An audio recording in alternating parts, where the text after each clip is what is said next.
After a terrible car accident, I called my wife and asked her to pick me up from the ER. She texted back, "I'm at lunch with my male best friend. I can't just leave." I replied, "Okay." What the police officer said when he walked up to their table made her wish she hadn't left me waiting. The impact sound, metal on metal, glass exploding, my own scream, lasted maybe 3 seconds. The silence after lasted forever. I remember the airbag, white powder everywhere, chemical burn smell. My face felt like someone had punched it with a brick wrapped in sandpaper. Then voices, distant at first. "Sir? Sir, can you hear me?" I tried to nod. My neck screamed in protest. "Don't move. We're getting you out. What's your name?" "Marcus. Marcus Chen." "Okay, Marcus. You're going to be fine. Stay with me." I'd been driving home from work. Thursday afternoon, 4:47 p.m. According to the dash clock, right before the semi-truck ran the red light at the intersection of Highland and Morse. 43 miles per hour, the police report would later say. T-boned my Honda Civic on the driver's side. Spun me twice across 3 lanes. I remember the rotation. The world turning sideways. My laptop bag flying into the passenger window. The sickening crunch as my car finally stopped against a light pole. Then nothing, until the paramedics. St. Mary's emergency room smelled like disinfectant and fear. They wheeled me in on a gurney. Bright lights overhead. People in scrubs moving fast, asking questions I could barely process. Any loss of consciousness? I don't know. Maybe? Pain level 1 to 10. 7. 8 when I breathe. Allergies to medications? No. They cut off my shirt, pressed on my ribs. I nearly blacked out from the pain. Possible fractured ribs, someone said. Get me a chest x-ray and a CT scan for the head injury. I'm seeing significant facial trauma. I caught sight of myself in the reflective surface of a medical cart. My face was purple, swollen, blood crusted under my nose and across my left cheek where the airbag had deployed. I looked like I'd gone 10 rounds with a heavyweight boxer and lost. Dr. Reeves came in 20 minutes later. Mid-40s, gray hair, kind eyes behind wire-rimmed glasses. "Mr. Chen, I'm Dr. Jennifer Reeves, attending physician. You've been in a serious accident. We're running tests now, but preliminary examination shows a concussion, multiple contusions, and at least 2 fractured ribs. You're very lucky." "Doesn't feel lucky," I managed. She smiled slightly. "The semi-driver said you flew 15 feet. Your car is totaled. The fact that you're talking to me right now is nothing short of miraculous." Totaled. My car was totaled. I just made the last payment 3 months ago. "We'll need to keep you for observation," Dr. Reeves continued. "Monitor for internal bleeding. Make sure the concussion doesn't worsen. But if everything looks stable in a few hours, we can release you. Is there someone we can call?" "My wife," I said. "Sarah. Her number?" I recited it. My head felt stuffed with cotton. The nurse, Melissa, according to her badge, handed me my phone from the plastic bag with my belongings. "You can call her yourself if you'd prefer. Might be less scary than hearing from us." "Good point." I dialed Sarah. My hand shook, adrenaline finally wearing off, replaced by shock and pain. It rang once, twice, 3 times, 4 times. "Hey, what's up?" Sarah's voice, bright, cheerful. Background noise, music, laughter, the clatter of dishes. "Sarah, I was in a car accident. I'm at St. Mary's ER." Pause. The background laughter continued. "Oh my God, are you okay? Concussion, fractured ribs. They're running more tests. But yeah, I'm okay. Can you come get me? They said they might release me in a few hours if everything checks out." Another pause, longer this time. "How bad is the car?" "Totaled." "Shit. Okay, the background noise shifted. A male voice, muffled, saying something I couldn't make out. Sarah's laugh in response. "Marcus, here's the thing. I'm actually at lunch right now with Ryan. Ryan, her best friend from college. The guy she'd been spending increasing amounts of time with over the past 6 months. Sarah, I was just hit by a semi-truck." "I know, babe, and I'm so glad you're okay. But Ryan drove all the way from Bellevue to meet me. We just ordered. It would be really rude for me to just bail on him." My ribs hurt. My head throbbed. The fluorescent lights felt like ice picks behind my eyes. "So, what should I do? Can't you just Uber home or get a cab? I can meet you there later. We're almost done anyway." Almost done. She was almost done with lunch, while I sat in an emergency room with fractured ribs and a concussion. "Yeah," I said quietly. Okay, so you'll figure it out?" "Yeah, I'll figure it out. You're the best. Love you. See you at home." She hung up. I stared at my phone, at the black screen, at my own reflection in it. Bruised, swollen, barely recognizable. Nurse Melissa touched my shoulder gently. "Is someone coming?" I looked at her. "No." "Oh." Her expression shifted. Pity mixed with something harder. Anger on my behalf. "Do you have anyone else you can call?" I thought about it. My parents were 3 hours away in Spokane. My brother was deployed overseas. My friends were all at work, and I didn't want to impose. Then I remembered. David, Sarah's older brother. Officer David Torres, Seattle PD, 15 years on the force. We'd always gotten along, played basketball on weekends, grabbed beers after Sarah's family dinners. He was a good guy. Solid. The kind of person who showed up when it mattered. I pulled up his number. Hit call. "Marcus." His voice was warm, happy. "What's going on, man? We still on for the Seahawks game Sunday?" "Hey, so, I was in a car accident. I'm at St. Mary's ER. Sarah said she can't pick me up because she's at lunch with Ryan. I know you're probably working, but..." "Stop." His voice went cold, flat. "Say that again." "I was in an accident." "No, the Sarah part. She's at lunch with Ryan and said she she can't leave to pick me up. Silence. I could hear his breathing on the other end. Then, where are they? I don't know. Some restaurant. She didn't say. Don't move. I'll find out. David, you don't have to. I'm her brother, Marcus. And you're my friend. I'll handle this. He hung up. I sat there in the ER bay, surrounded by beeping monitors and the smell of antiseptic, wondering what handle this meant. Nurse Melissa brought me water and crackers. Eat slowly. Concussion can cause nausea. I nibbled the crackers, sipped the water. Everything tasted like cardboard. The CT scan came back clean. No brain bleeding. The x-rays confirmed 2 fractured ribs on my left side. Dr. Reeves prescribed pain medication and strict bed rest. You got lucky, Mr. Chen. Another 6 inches to the left, and we'd be having a very different conversation. Great, I mumbled. Do you have a safe place to recover? Someone to help you for the next few days? You shouldn't be alone with a head injury. I thought about Sarah, about her laughing in the background of our phone call, about Ryan. I'll figure something out. My phone buzzed. Text from David. Found them. Marco's Italian Bistro on 5th. I'm 10 minutes out. My stomach dropped. I knew Marco's. Upscale Italian place. Expensive. Romantic lighting. The kind of place you took a date, not a best friend. Another text. Don't worry. I've got this. I wanted to tell him to leave it alone, that I'd deal with Sarah later, that it was fine, but it wasn't fine, and I was too tired and hurt to pretend anymore. 20 minutes later, my phone rang. David, I need you to hear this, he said. No greeting, just straight to it. David, what are you? Just listen. The line shifted. Background noise flooded in. Restaurant sounds, silverware, conversation, someone laughing. Then David's voice. Different now. Official. Cold. Sarah Mitchell? David? Sarah's voice. Confused. What are you doing here? I'm here in my official capacity as a police officer with the Seattle Police Department. What? Why? Is Mom okay? Mom's fine. This isn't about Mom. Silence. Your husband was involved in a serious motor vehicle collision approximately 2.5 hours ago. He's currently at St. Mary's Hospital Emergency Department. He sustained multiple injuries, including a concussion and fractured ribs. He called you for assistance. You declined to help him. The restaurant noise seemed to fade, like everyone nearby was listening. I didn't decline. Sarah's voice went defensive. I just said I was at lunch. I told him to get an Uber. You told your injured husband, who was just hit by a semi-truck traveling at 43 miles per hour,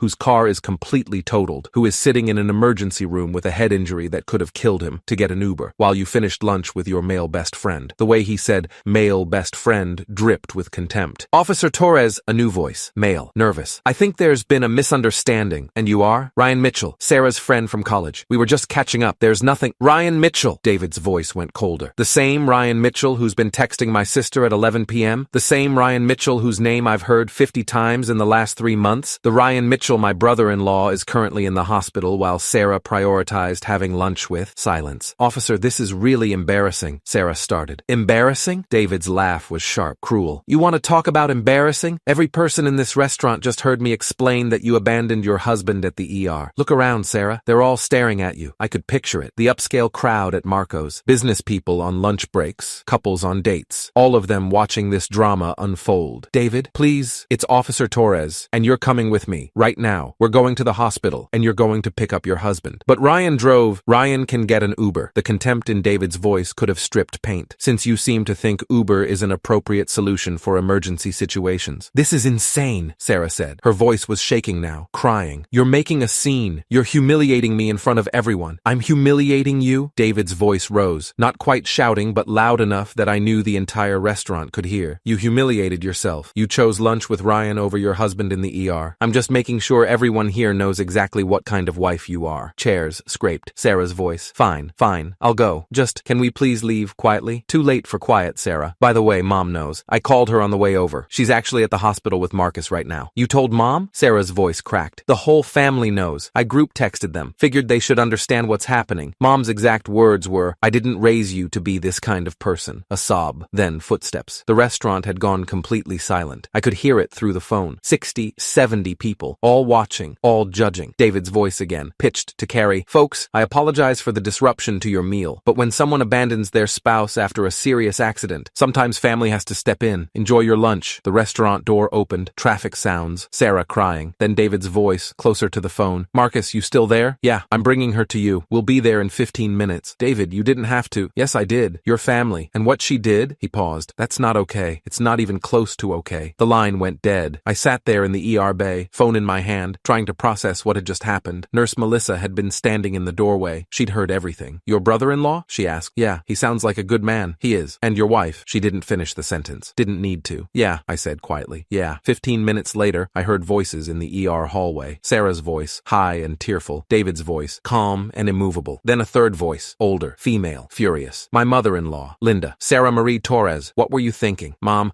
I didn't know it was that serious. He called you from the emergency room. How is that not serious? I thought he was being dramatic. David's voice cut in. The semi-truck left a 40-foot trail of debris. His car had to be towed in 3 separate pieces. But sure, Sarah, he was being dramatic. The curtain to my bay pulled back. Sarah stood there, still in her lunch outfit. Nice blouse, designer jeans, makeup perfect except for the mascara running down her cheeks. Behind her, David in his police uniform. And Linda, my mother-in-law, looking at her daughter with an expression I'd never seen before. Disappointment so profound it was almost physical. Sarah saw me and gasped, "Oh my God." Marcus, I knew how I looked. Purple bruises blooming across my face and neck, bandages on my forehead where they'd cleaned the cuts, my left arm in a sling because moving it pulled on my fractured ribs, hospital gown, IV in my right hand. "Hi," I said. She rushed forward, grabbed my good hand. "Baby, I'm so sorry. I didn't know it was this bad. I thought you just had like a fender bender or something. I told you I was hit by a semi." My voice came out flat, empty. "I told you I had a concussion and fractured ribs. I know, but on the phone you sounded fine." "I sounded fine?" I looked at her. "I called you from the ER. What about that sounded fine?" She opened her mouth, closed it. David stepped forward. "Marcus, how are you feeling?" "Like I got hit by a truck." He smiled slightly. "Fair enough. Dr. Reeves said you can be released in about an hour if your vitals stay stable. I'll drive you home." "Thank you." Linda approached the other side of my bed. "Marcus, honey, I'm so sorry. If I'd known..." "It's not your fault, Linda. It's hers." She looked at Sarah. "I don't even know what to say to you right now." Sarah's face crumpled. "Mom, please, I made a mistake.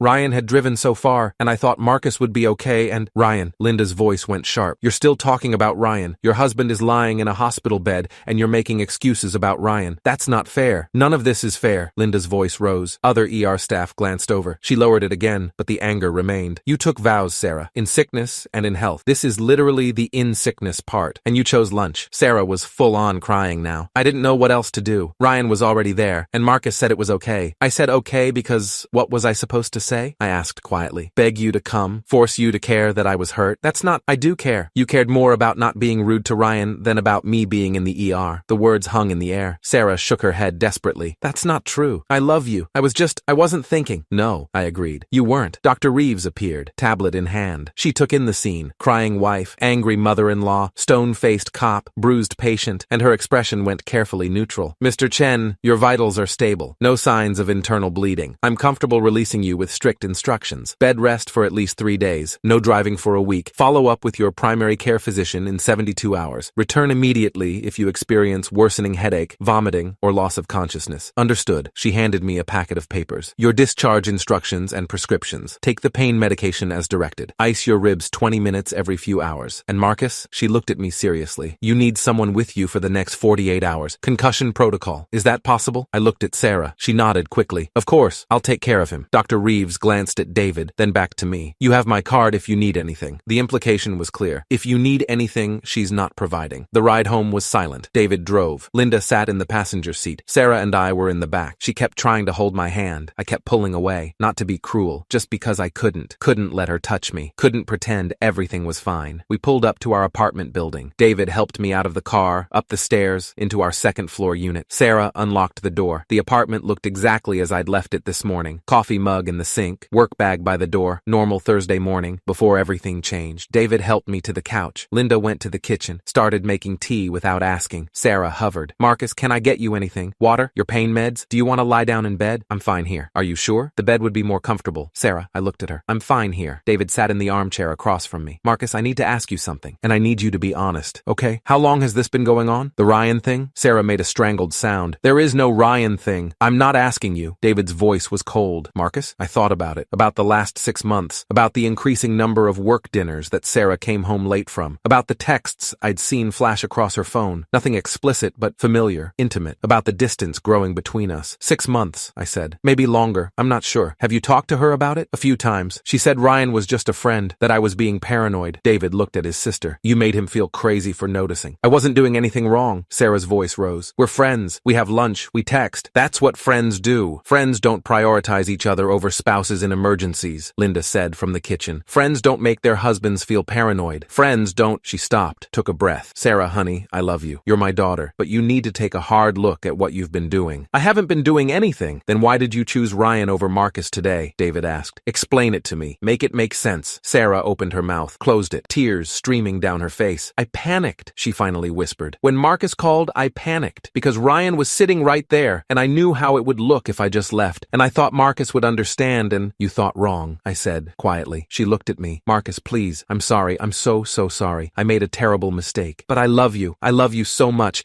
Please don't— Her voice broke. Please don't give up on us. I wanted to feel something. Anger, hurt, betrayal, but all I felt was tired, so incredibly tired. I need to rest, I said. Can we talk about this later? Of course. She moved toward me. Let me help you to bed. I'm staying on the couch. But Dr. Reeves said— I'm staying on the couch, I repeated, firmer this time. She stopped, nodded. Okay, I'll get you a blanket. After she left the room, David leaned forward. Marcus, I love my sister, but if you need to stay somewhere else, my place is open. No judgment, no questions. Thanks, I'll think about it. Linda brought me tea. I'm going to stay tonight, on the couch in your office, just to make sure you're okay. Linda, you don't have to. I know I don't have to. I want to. Besides, someone needs to make sure Sarah actually takes care of you. Sarah returned with blankets, pillows, my laptop, my phone charger, and my pain medication. Arranged everything carefully, helped me get comfortable. The whole time, not meeting anyone's eyes. David and Linda left around 7 p.m. As David walked out, he pulled me aside. I called work, told my sergeant what happened. He said if you need anything, and I mean anything, the whole department has your back. Your whole department? Your family, Marcus. And what happened today? He shook his head. Just remember, you're not alone in this. After they left, Sarah made dinner. Soup, crackers, easy to eat. She brought it to me on the couch, sat in the chair David had vacated. Marcus, I need you to know something. I sipped the soup, waited. Ryan and I, we're not having an affair. We've never been physical. We've never even talked about it. He's my friend, that's all. Okay? But, she swallowed hard, I think maybe I've been using him as an escape. From us, from our problems, from feeling like we've been drifting apart. And today, when you called, I saw a choice. Come to you and deal with the reality of our marriage. Or stay with Ryan and pretend everything was fine for a little longer. And I chose wrong. I set down the soup. We've been drifting apart because you've been spending all your time with him. I know. You made me feel crazy for noticing. I know. And today, when I needed you most, you weren't there. Her face crumpled. I know. So, what do we do now? She looked at me. Really looked at me. I don't know, but I want to fix this. I want to be better. I want to be the wife you deserve. I don't know if I can trust you anymore, Sarah. The words fell like stones. She started crying again, nodded. I understand. I do, but please